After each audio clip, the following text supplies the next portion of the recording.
Well, hello, and welcome back to another iRacing video, where we was at bloody iRacing Open.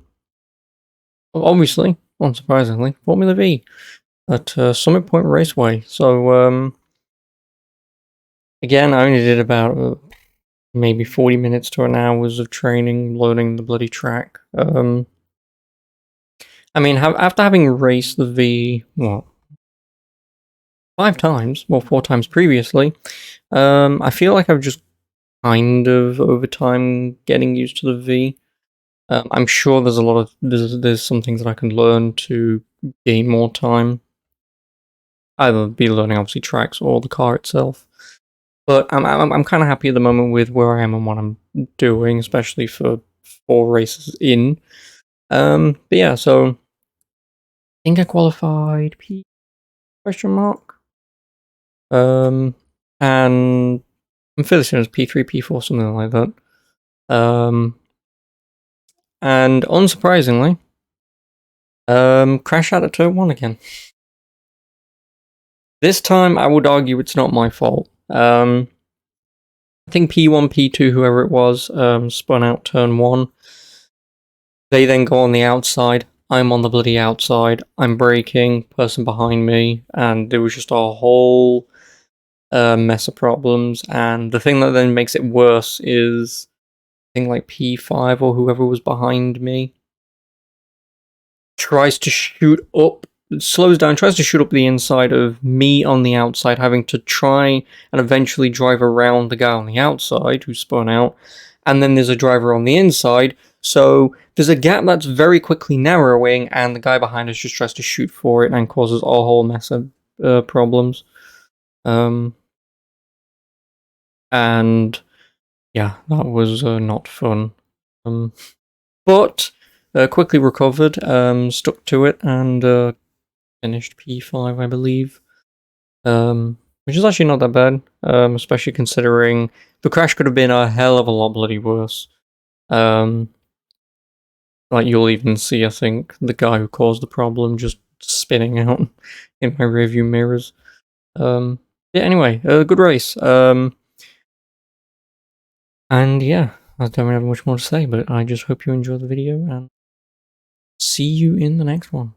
Oh, here we go. All clear on pit exit, you can push now. Okay, Matt, we've got 2 laps to set a decent time. Also, when should I upshift and downshift? Or specifically upshift, I suppose. Also, don't push the car on the outlet. Take it nice and steady.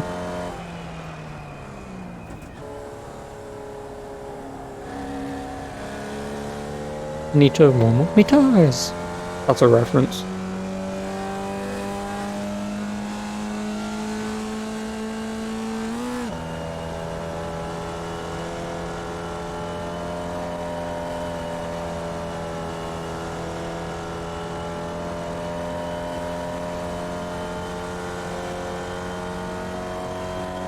The track temperature's decreasing. It's now 36 Celsius.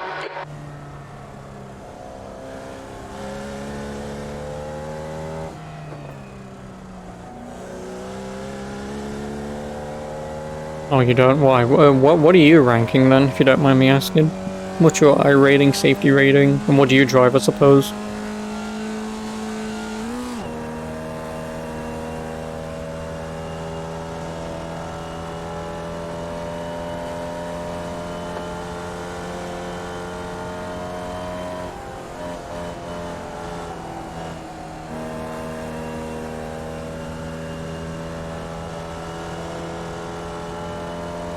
You're driving the Skip Barber. Ooh. Oh, really? So how close is it to driving it in this game to real life, then?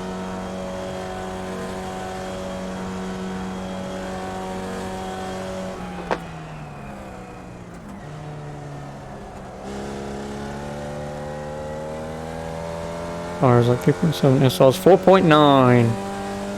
Yeah, mine's 2.97 on the rookie, so...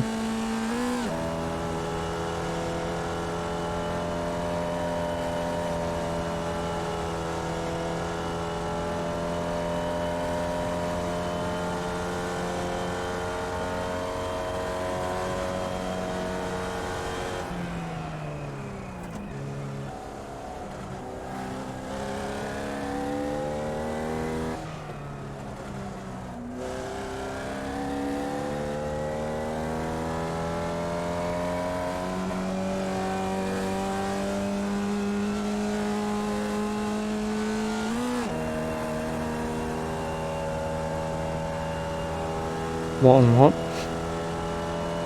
His iRating, so what his rating is online is that.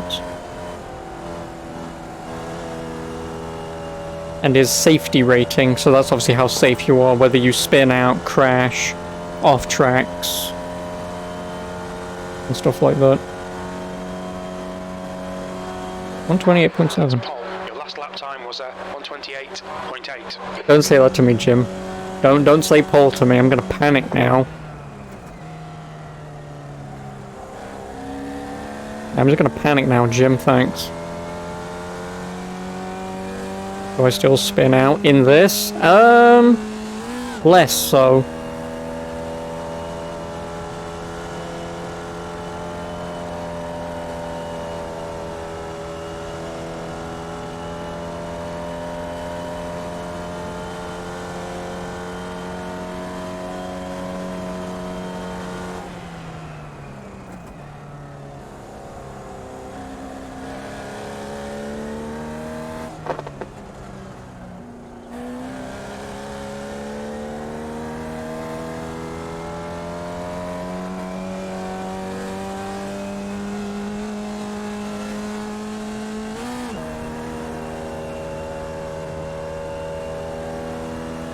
Engine braking to be isn't a great idea. Oh, really? How did you notice I was doing that? Was it really that obvious?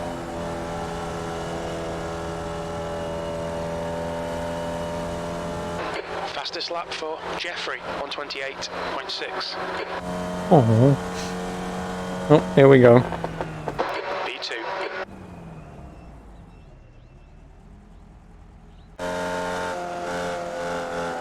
I mean, I'll take a P2. Also, do you like my livery? And what I'm doing isn't that bad, you're just speaking generally. Oh, no, it's just that the one corner... I mean, I've still got time to show it off. This corner, because I accelerate out of it, what I do is I brake ever so slightly. I say ever so slightly, but that's because I think, and you can again correct me if I'm wrong, but I think obviously the weight shifts forwards, which should give me better turning into this corner to then accelerate out of it. I mean, I think I'm taking too much curb there personally, but that's why I'm trying to do that there. And then obviously the rest of this is just flat out for the most part, so... Correct. I do know something. I mean, obviously I googled it, but... I mean, it was an assumption of mine at one point, because obviously you do frantic googling to see what you might be doing and what you might not be doing. And I did see a lot of people mention, like, just weight in general, like when you brake, your weight goes forward. So I was thinking, maybe if I brake slightly in some corners, I can shift my weight a little bit. Or, you know, if I brake into that corner, does basically all my weight go forwards, or is it dependent, obviously on how much you brake? Because obviously if it's all your weight forwards, then obviously I do need to be careful. If it's partial to how much you brake, then I guess it's not that bad, but... I mean... Oh, P3, damn. I mean, I am only 2/10 off, so... Which isn't bad, I'll take it. All it means is that I'm going to spin out immediately. Depends on how much you brake. Oh yeah, also, can you actually give me some actual advice, because I hate myself for this? But is there any advice you can give me for starting and not just immediately spinning out on turn 1? Because I do that almost too often, because I don't want to ruin people's race. Makes sense. But then in doing that, I either take a corner way too wide and spin out because I don't know how to take a corner wide, so I apply too much throttle, or I'm on the inside and then, again, I just clip shit and I just, yeah.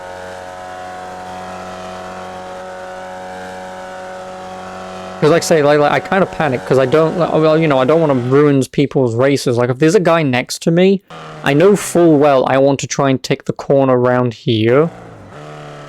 Obviously, I can't take it like that. I want to take it, like, round here, but, like, I just don't know the speed to go around there if someone's next to me, so... It's called being nervous? No, it's called being crap. While still on cold tires, just coast more? Okay. Like I know that's the one thing I need to That's be the end of the session, P3. careful of and remember more often is that cold tires do matter. Everyone's going to be slower than normal because they're driving in a pack. I mean, you say that, but we are rookies. I don't know how long it hasn't been since you haven't been in rookies, but we're rookies. There's going to be someone, like the other day when I played this, there was someone who, don't get me wrong, was trying to go for the gap between me and another guy. But yeah, it didn't work out very well. Because obviously you're going round a corner. I'm following the guy in front of me. The guy is trying to squeeze in between me and the other guy. And then, yeah, he crashes into me because I'm trying to follow my line and he's just, yeah. I mean, that's kind of why I don't really race the Mazda, is because A, the Mazda you drive at like 10 miles an hour per straight, but also it's just a lot of people just not giving a shit. But again, this is the thing with iRacing, is people like me, obviously in rookies, have to understand that we're all crap, we all don't know what we're doing. And eventually, when you get into, say, D, C, and especially B and A, by that point you should be easily door-to-door, you know, millimeters apart, and have still clean racing. Whereas, obviously, in rookies, and especially with open-wheelers, if people don't realize that your tires in between my two, that can just go very wrong very quickly as well, so... Like, I'm trying to be a little more open and honest with if I crash out or if I just spin out or something. Someone could have driven into me, I could have driven into them, so... Also, I know, Titus, you want me to shift into first, but I'm not doing that. 36. The air temp is I know doing that is better, but I'm not confident yet. Okay, Matt, be ready. Watch for the lights. Oh. Go.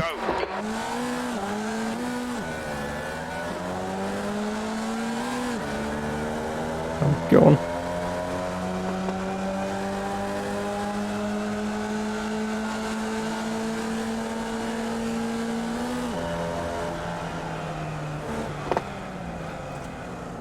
Clear right.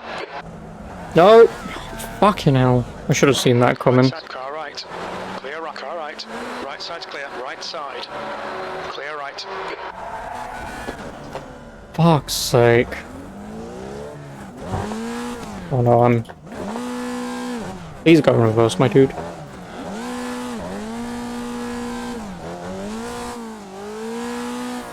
Did you shift into... Thank you. Well, I'm still gonna race because I might still come first. But that went very wrong very fucking quickly. Montero is now leading. Okay, no. Now, again, could have been entirely my fault. You know, I'm trying to avoid the guy in front of me. You know, I'm trying to avoid the guy in front of me. I unfortunately rear-end him, then my car's facing another way. You know, like, it could just be an unfortunate set of circumstances that the guy in fucking P1 basically spins out, turn one, and that just screws us all up. So... yeah, I know it might have been his fault, but I could have been turning to the right way too much after the crash. At the end of the day, P1 screwed us all over, so... I think my... I was gonna say my steering might be a little bent, but... yeah, but the thing is... 10 minutes to go. That's 10 minutes left. Thanks, Jim. Is now in the lead. P8. Shut up, Jim. The thing is, though, like, I know a lot of people say, oh, just start from the pits, but, like, I'm not learning how to start with other cars. I'm not learning how to take turn one cold tires with other people around me, you know? So that's why I don't want to take it from the pits, because I'm not going to really learn anything, and if I get into D-rank races and people know what they're doing, I might just spin people out, and I don't want to do that. Oh, go on. Oh, there he goes. I'm not last.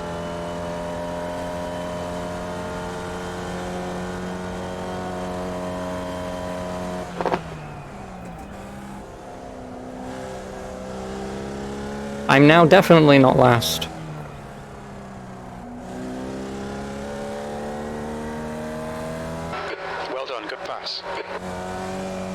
Jim, don't. The guy drove off the fucking track. Don't good past me, so... Frame size don't improve as much as you seem to think, though. Oh, really? The leader has just done a 129.1.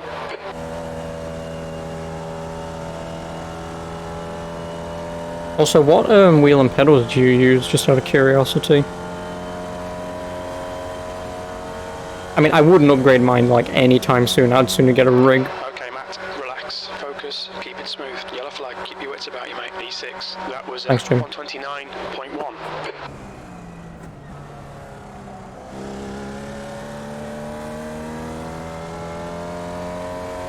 In front of us is now Montero. Yeah, I just really hate the brake pedal on the G920.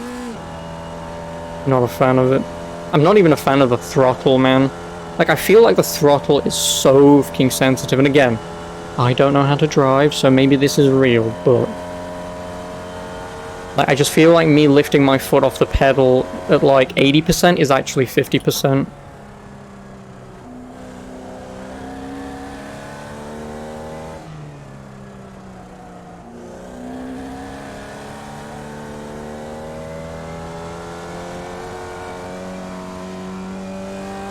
See, and this is why you don't quit races. The gap to Ellie behind is increasing. It's Like I did that one time. Seconds. Aerofantic CSL, DD, Aerofantic V3 pedals. These pedals suck. Yeah, I mean, I know the brake pedals aren't great because they're supposed to simulate, like braking under force, or whatever the bullshit reason is they have it, and it's like,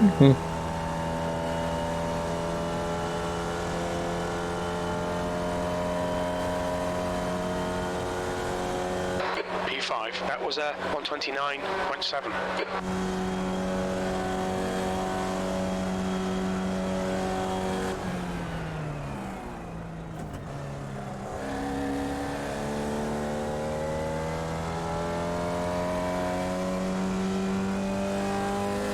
yeah, no, I mean, the wheels, whatever. Like, I feel like if I would upgrade, it would be the pedals first, because I know everyone's like, do the pedals.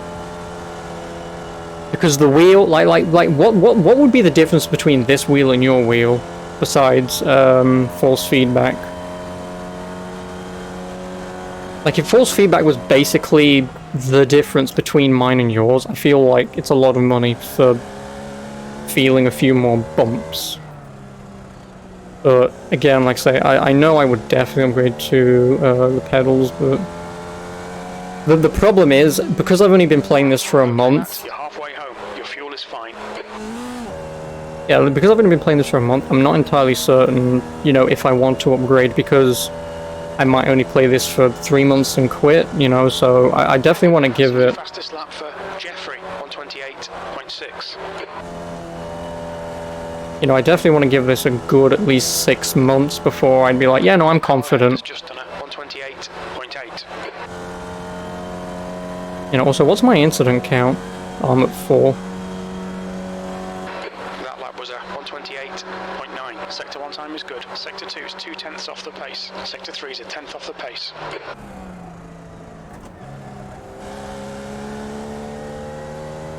Pedals make a huge difference. No, I know the pedals would. Where's the wheel? Right, driving the force feedback and more options, right? Because how much are the Planetech pedals? 5 minutes remaining, 5 minutes left. I mean, if you told me they were like 50 quid, $50 right now, I'd just fucking snap them up, but...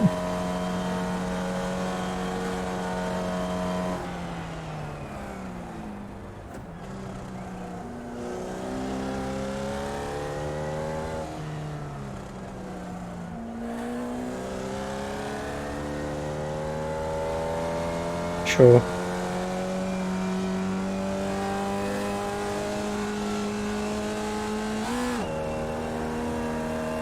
The $400 for V3s.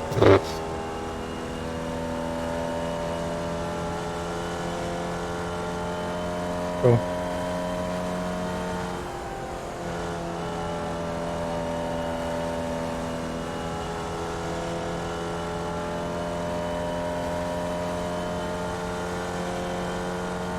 But again, I assume you'd just use them forever, right? Your lap time was 129.2.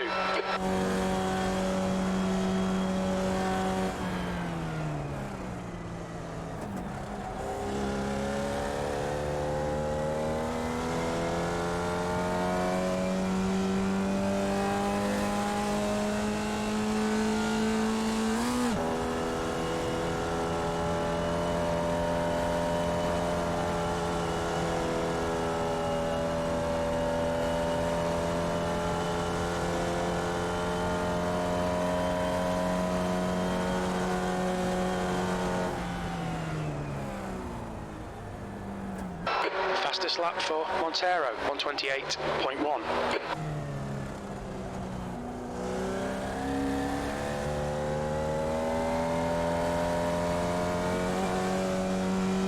I mean, what did I qualify? P4, right? I mean, qualifying P4 to drop to P5 after a large incident, I'm happy with it. Couldn't have done much anyway. I'll watch it back, of course.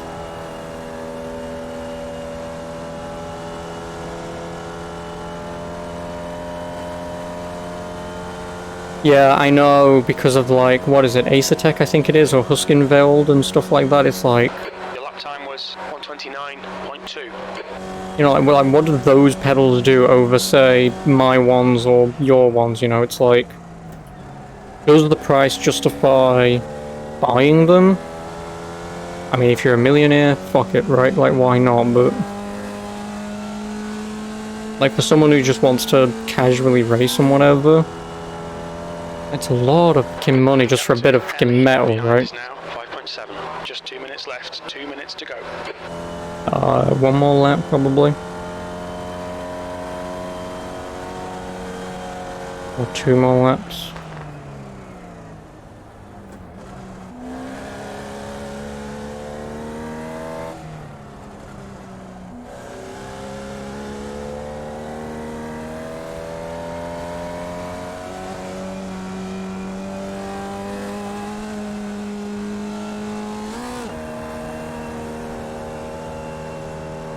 Santek's cheap load cell pedals, those are pretty decent.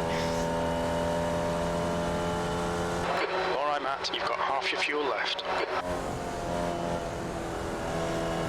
Thanks, Jim. One more lap.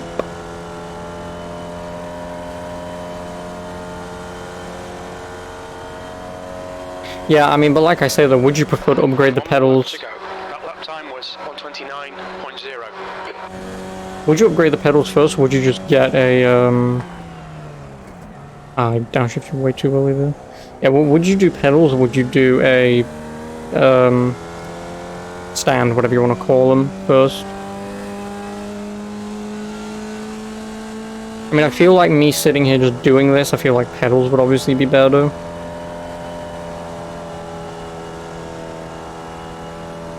And then, because if I'm still going to use the Logitech wheel, it's fine on my desk, but... then if I know at some point in the future I was definitely, say, going to go for an upgrade on wheel, then... I'd probably go for the stand next.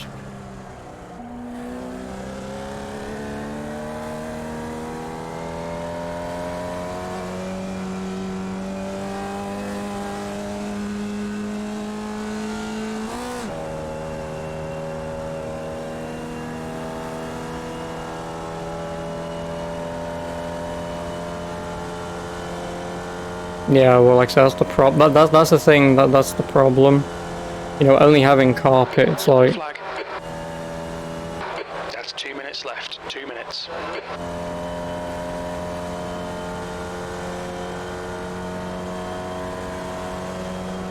P5. Okay, it's over. Well, hello. Just a quick introduction here at the end of the video. Well, that was the race. Kind of, I guess, boring, if you will. Obviously, everything screws up first turn, and then it's just kind of driving from the beginning to the end, really. Literally from turn 1, lap 1, right through till however many turns there are at Summit Point Raceway. Obviously, all my passes were from people I was spinning out and being slow or anything, so unfortunately not a fantastic race in terms of racing.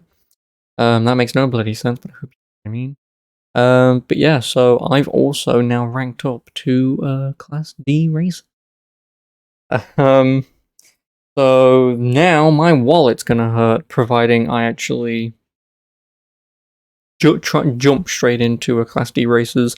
I know, I'm just gonna quickly look this up. I know there are the races that I guess that I'm mostly interested in would potentially be the Ferrari, just because I know in terms of buy one car and then just buy tracks, so that's potentially what I'm looking at. But because I've been playing the V, I guess I'm potentially more interested in doing the Formula D, both fixed and open, because that would be a nice potential introduction into going from the V into the Formula D, and actually seeing how fixed races work. I mean, obviously fixed is fixed, and trying out like opens. And seeing how differently these cars can work, because obviously now I'm in a whole new world of this stuff. If the Toyota GR86 races, at the moment it's at Rudskogen.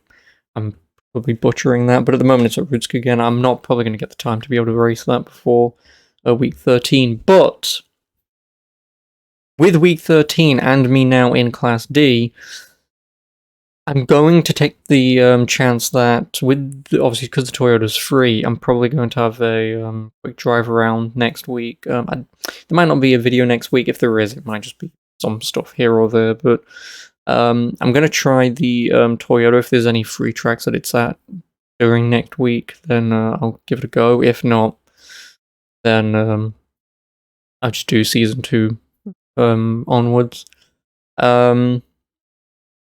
Yeah, so that's kind of the plan. Also, I got really lucky ranking up to Class D, because on March the 7th there is maintenance, so I can try out the Formula D, the Ferrari. I guess I can try out whatever other ones, because I only started those ones, but I'll have a look, see what else there is, what other cars I can try. Because obviously, to my understanding, you can race on any track and any car for free during maintenance, so I'm definitely going to try and take advantage of that whilst I can. Like I say, I'll try my best. I mean, I guess I could try the Skippy as well. It's just that I'm informed that not a lot of people seem to race the Skippy. It seems. Give me a quick second. Yeah, there's only like... Yeah, the race that had recently happened, there was 22 people. Before that, there was only 16. Before that, there was 34. And then before that, there was 25, and then 16, 10, 12. Yeah, this... I mean, I may as well give it a go. Like I say, just try the car out. Again, for free, there's no harm in that, but not entirely certain I'd even bother with the Skip Barber. Don't get me wrong, there's nothing wrong with even partaking in a race with like 30 people, but I feel like, I don't know, maybe I'd want just a few more people to play with at mass. Excuse me, at mass, so... yeah, anyway. I've waffled on for too long. I will see you in whatever the hell I do next. Like I said, there probably won't be a video next week. Excuse me, there probably won't be a video next week because it's week 13. Like I said, it's probably a free-for-all. But like I say, if the GR86 is at a track that... I mean, I should probably look this up. But if the GR86 is at a track that is free, or if it was a legacy track that's like $5, I think... I may as well just get some training in with the Toyota, because apparently that's a nice sort of tried gateway into like GT racing, ignoring like the Ferrari and whatever. So that's what I'll probably do. So you might have a video for next week, but if not, have a good week off. Enjoy crashing people out, I suppose. And I'll see you in Season 2. So ta-da for now. Until then.